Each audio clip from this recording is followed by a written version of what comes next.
ದಿನಾಚರಣೆ ಎಲ್ಲ ನನ್ನ ಆತ್ಮೀಯ ಪತ್ರಕರ್ತ ಹಿರಿಯರಿಗೆ ಹಾಗೂ ಸಹೋದರರಿಗೆ ಪತ್ರಕರ್ತರ ಹಬ್ಬದ ಒಂದು ದಿನದ ಶುಭಾಶಯಗಳನ್ನು ಕೊಡ್ತೇನೆ.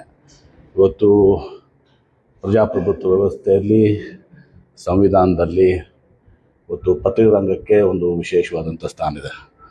4ನೇ ಆಧಾರ ಸ್ತಂಭ ಅಂತ ಹೇಳಿ ನಾವು ಯಾವಾಗಲೂ ಕೂಡ ಹೇಳ್ತೀವಿ. ಹೀಗಾಗಿ ಈ ತಮ್ಮ ಒಂದು ಏನು ಕಾರ್ಯ ಇದೆ, ಇವತ್ತು ಅನೇಕ ಸಂದರ್ಭದಲ್ಲಿ ಅದು ನಮಗೆ ಒಪ್ಪಿಗೆ ಆಗದಿದ್ದರೂ ಕೂಡ ಇವತ್ತು ದಿವಸ ಪ್ರಭಾವದಲ್ಲಿ ಜನರ ಸಮಸ್ಯೆಗಳಿಗೆ ಮತ್ತು ದೇಶದ ಒಂದು ಹಿತಕ್ಕಾಗಿ, ರಾಜ್ಯದ ಹಿತಕ್ಕಾಗಿ, ಜನರ ಹಿತಕ್ಕಾಗಿ ಪತ್ರಿಕಾರಂಗದವ್ರು ತಾವು ಕೆಲಸವನ್ನು ಮಾಡಿದ್ದೀರಿ. ತಮ್ಮೆಲ್ಲರಿಗೂ ಕೂಡ ಹೃದಯಪೂರ್ವಕವಾದಂಥ ಶುಭಾಶಯಗಳನ್ನ ಕೊಡ್ತೇನೆ. SIR ಈಗ ಅನೇಕ ವಿರೋಧಗಳ ಮಧ್ಯೆ ಕೂಡ ಈಗ ಪ್ರಾರಂಭ ಆಗಿದೆ. ನೀವು ಕೂಡ ಇವತ್ತೇನು ಬರ್ಸಿದ್ದೀರಿ? ಅದೇ ಇವತ್ತು ನಾನು ಬಂದು ನನಗೆ SIRಕ್ಕೆ ನಂದು ತೆಗೆದುಕೊಂಡಿದ್ದಾರೆ. ನಮ್ಮ ಧರ್ಮಪತ್ನಿ ಕೂಡ ಇವತ್ತು ನಾನು ಇದು ಮಾಡಿದ್ದೀನಿ. ಮಕ್ಕಳು ನಾಳೆ ಬರ್ತಾ ಇದ್ದಾರೆ, ಅವರು ತೋಡ್ತಾ ಇದ್ದಾರೆ. ಇದು ಪ್ರಕ್ರಿಯೆ ಆಗಬೇಕು. ಆದರೆ ಇಷ್ಟೇ, ಯಾರೇ ಒಬ್ಬ ವ್ಯಕ್ತಿ ಇವತ್ತು ದಿವಸ ಭಾರತ ದೇಶದ ಪ್ರಜೆ, ಕರ್ನಾಟಕ ರಾಜ್ಯದ ಪ್ರಜೆ ಒಬ್ಬರು ಕೂಡ ಹೊರಗಡೆ ಉಳಿಬಾರ್ದು. ವಿಶೇಷವಾಗಿ ಇದರಲ್ಲಿ ಆಪಾದನೆಗಳಿದ್ದಾವೆ, ಟಾರ್ಗೆಟ್ ಮಾಡ್ತಾ ಇದ್ದಾರೆ. ವಿಶೇಷವಾಗಿ ಅಲ್ಪಸಂಖ್ಯಾತರನ್ನ, ಬೇರೆ ಈಗ ವಿಜಯಪುರ ಜಿಲ್ಲೆಯಲ್ಲಿ ಲಂಬಾಣಿ ಸಮಾಜ ತಗೊಳ್ಳಿ, ದಲಿತ ಸಮುದಾಯ ತಗೊಳ್ಳಿ, ಬೇರೆ ಕಡೆ ಇವತ್ತು ದಿವಸ ಕೆಲಸಕ್ಕೆ ಇವತ್ತು ದಿವಸ ಹೋಗಿರ್ತಾರೆ. ನೀರಾವರಿ ಆದ್ಮೇಲೆ ಕಡಿಮೆ ಆಗಿದೆ. ಅದಾಗಿನೂ ಕೂಡ ಮಹಾರಾಷ್ಟ್ರ, ಗೋವಾಕ್ಕೆಲ್ಲ ಹೋಗಿರ್ತಾರೆ. ಅಂಥವ್ರನ್ನ ಇವತ್ತು ದಿವಸ ಹಕ್ಕುಗಳನ್ನ ನೀವು ಕಡಿತುಕೊಂಡ್ರೆ ಅದು ಅನ್ಯಾಯ ಎಸೆದಂಗೆ ಆಗ್ತದೆ. ಹಾಗಾಗಿ ಒಬ್ಬ ಪ್ರಜೆ ಇವತ್ತು ಸಹ ಇದರಿಂದ ನ್ಯಾಯಯುತವಾದಂಥದ್ದು. ಎಲ್ಲೋ ಬಾಂಗ್ಲಾದೇಶಗಳು ಅವು ಇವು ಎಲ್ಲ ಹೋಗಿದೆ, ಅದ್ರ ಬಗ್ಗೆ ನಾವು ತಕರಾರು ಮಾಡಲ್ಲ.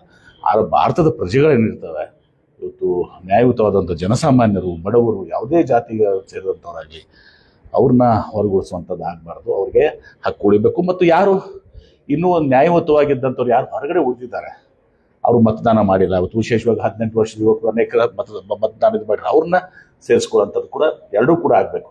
ಆದರೆ ಇದನ್ನು ಡಿಲೀಟ್ ಮಾಡಿ ರಾಜಕೀಯ ಉದ್ದೇಶದಿಂದ ನಿಮ್ಮ ರಾಜಕೀಯ ಹಿತಾಸಕ್ತಿಯನ್ನು, ಬೇಳೆಯನ್ನು ಬೆಳೆಸ್ಕೊಳ್ಳೋಕೆ ಮಾಡುವಂಥದ್ದು ಅದು ಕರ್ನಾಟಕ ರಾಜ್ಯದಲ್ಲಿ ಬೇರೆ ರಾಜ್ಯಗಳಾಗಿದೆ. ಇವತ್ತು ಉತ್ತರ ಪ್ರದೇಶವು, ವೆಸ್ಟ್ ಬೆಂಗಾಲು, ಬೇರೆ ಇದರಲ್ಲಿ ಇವತ್ತು ಆಗಿದೆ. ನಮ್ಮ ರಾಜ್ಯದಲ್ಲಿ ಅದನ್ನ ಆಗಬಾರ್ದು. ಆ ದಿಶೆಯಲ್ಲಿ ಎಲ್ಲ ಪ್ರಯತ್ನಗಳು ನಮ್ಮ ಸರ್ಕಾರ, ನಮ್ಮ ಪಕ್ಷನೂ ಕೂಡ ಇವತ್ತು ಸಹ ನಾವು ಅದನ್ನು ಮಾಡ್ತಾ ಇದ್ದೀವಿ.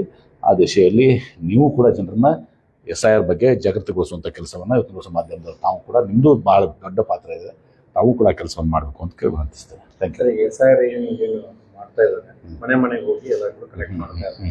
ಕಲೆಕ್ಟ್ ಮಾಡೋದಲ್ಲೇ ಒಬ್ಬೊಬ್ಬರು 2 ಡೋಸ್ ತಗೊಂಡಿದ್ರೆ, ಕೆಲವೊಬ್ಬರು ಡೆತ್ ಆಗಿದ್ರು ಕೂಡ ಮಾಡಿಲ್ಲ. ಈ ರೀತಿ ನಿಜವಾಗಿ ನೋಡಿ, ನಿಜವಾಗಿ ವಿರೋಧ ಮಾಡ್ತಾ ಇದೆ ಅಂತ ಹಾಗೇನ. ಈಗ ನೋಡಿ, 2 ಥರ ಇದೆ ಅಲ್ಲಿ. ಒಂದು ಯಾರು ಮತ ಹೊಂದಿರ್ತಾರೆ ಅವ್ರ ಪ್ರಶ್ನೆ ಬರೋದಲ್ಲ. ಯಾರೋ ಮದುವೆ ಆಗಿ ಬೇರೆ ಕಡೆ ಹೋಗಿರ್ತಾರೆ, ಅಂಥವ್ರ ಪ್ರಶ್ನೆ ಬರಲ್ಲ. ಮದುವೆ ಆಗಿ ಒಳಗಡೆನೂ ಬಂದವರು ಇರ್ತಾರೆ. ಸೊ ಹಿಂಗೆಲ್ಲನೂ ಕೂಡ ಇದ್ದಾವೆ. ಅದನ್ನ ನಾವು ಹೇಳೋಂಗಿಲ್ಲ. ಅಥವಾ ಯಾರು 2 ಕಡೆ ಇರ್ತಾರೆ, ಇವತ್ತು ಬೇರೆ ರಾಜ್ಯದಲ್ಲಿ ಅಲ್ಲಿನ ಮಾಡ್ಕೊಂಡಿರ್ತಾರೆ, ಇಲ್ಲಿನ ಮಾಡ್ಕೊಂಡಿರ್ತಾರೆ. ಅಂಥವು ರಿಫ್ಲೆಕ್ಷನ್ ಒಂದು ಕಡೆ ಅವ್ರು ಉಳಿಬೇಕು. ಇದೆಲ್ಲ ಪಾರದರ್ಶಕವಾಗಿ ಆಗಲಿ. ಆದರೆ ನೋಡಿದ್ರಿ ವೆಸ್ಟ್ ಬೆಂಗಾಲ್ನಲ್ಲಿ ಇವ್ರು ಎಷ್ಟು ಸೀಟ್ಗಳು ಗೆದ್ದಿದ್ದಾರೆ, ಎಷ್ಟು ಮಾರ್ಜಿನಲ್ಲಿ ತೆಗೆದಿದ್ದಾರೆ ಅಂದರೆ ಅದೆಲ್ಲ ತೋರಿಸ್ತದೆ ಸಂತೋಷ. ಕೆಲವೊಂದು ಕಡೆ ಎಲ್ಲ ಇಲೆಕ್ಷನ್ ಆದ ನಂತರ, ಎಲ್ಲೆಲ್ಲಿ SIR ಆದ ನಂತರ ಅಲ್ಲಿ BJP ಅಧಿಕಾರಕ್ಕೆ ಬಂದಿದೆ. ನೆಕ್ಸ್ಟ್ ಟೈಮ್ ಕೂಡ 2028 ಇಲ್ಲಿನೂ ಈ ರೀತಿ ಮಾಡ್ತಾನೋ ಆತಂಕ. 2028ರಲ್ಲಿ ನೀವು ಬರ್ದಿಟ್ಕೊಂಬಿಡಿ, ಮತ್ತೆ ಕಾಂಗ್ರೆಸ್ ಪಕ್ಷ ಇಲ್ಲಿ ಈ ಸಲ 136 ಸೀಟ್ ಬಂದಿವಲ್ಲ, 150 ಸೀಟ್ಗಳನ್ನ ಪಡ್ಕೊಂಡು ನಾವು ಅಧಿಕಾರಕ್ಕೆ ಬರ್ತೀವಿ. ಇದರ ಅರ್ಥ ನಾವು SIR ನೆಗ್ಲೆಕ್ಟ್ ಮಾಡ್ಬೇಕಂತಲ್ಲ. ನಿಮ್ಮ ಹಕ್ಕನ್ನು ನೀವು, ಉದಾಹರಣೆಗೆ ನಿಮ್ಮದೇ ತಗೊಳ್ಳಿ, ನಿಮ್ಮ ಹಕ್ಕನ್ನು ನೀವು ಬಡ್ಕೋಸಕ್ಕಾಗ್ತದ?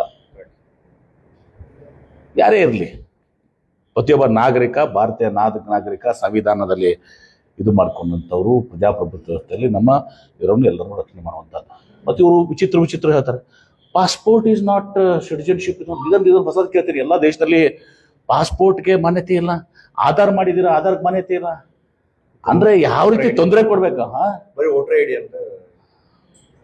ಅದು ಅವ್ರ ಉದ್ದೇಶ ನಾನು ಆಯ್ತು ಬಿಡಿ. ಬಡವರಿಗೆ ಪಾಸ್ಪೋರ್ಟ್ ಇರಂಗಿಲ್ಲ, ಶ್ರೀಮಂತರಿಗೆ ಇರ್ತಾವೆ. ಯಾರು ಪಾಸ್ಪೋರ್ಟ್ ಅದು ಅಲ್ಲ, ಆಧಾರ್ ಕಾರ್ಡ್. ಮತ್ತೆ ಎಲ್ಲದಕ್ಕೂ ನೀವು ಆಧಾರ್ ಕಾರ್ಡ್ ಲಿಂಕ್ ಮಾಡ್ತೀರಿ. ಮತ್ತೆ ಆಧಾರ್ ಕಾರ್ಡ್ ಮಾನ್ಯತೆ ಇಲ್ಲ ಅಂದ್ರೆ ಏನ್ ಹೇಳ್ಬೇಕು ನಮ್ಗೆ? ಇದಕ್ಕೆ ಇದೇ ಆತಂಕ ಏನೋ ಕಾಣ್ತಾ ಇದೆ. ಮತ್ತೆ ಅದು ಯಾವುದು ನಮ್ಮ ಆತಂಕ ಅಲ್ಲ, ನಮ್ಮ ಇದು ಪ್ರಶ್ನೆ. ಚುನಾವಣೆ ಗೆಲುವು ಸೋಲು ಬೇರೆ. ಈಗ ಉದಾಹರಣೆಗಾಗಿ ವೆಸ್ಟ್ ಬೆಂಗಾಲ್ ಅಲ್ಲಿ 80 ಸೀಟ್ಗಳು ಇವರು ಆ ಮಾರ್ಜಿನ್ ಇವ್ರು SIRದಾಗ ಏನು ಓಟ್ ಕಟ್ ಮಾಡಿ ಅವ್ರ ಗೆದ್ದಿದ್ದಾರೆ. ನಮ್ಮ ರಾಜ್ಯದಲ್ಲಿ ಆ ರೀತಿ ಆಗ್ಲಕ್ಕೆ ಬಿಡೋದಲ್ಲ. Thank you.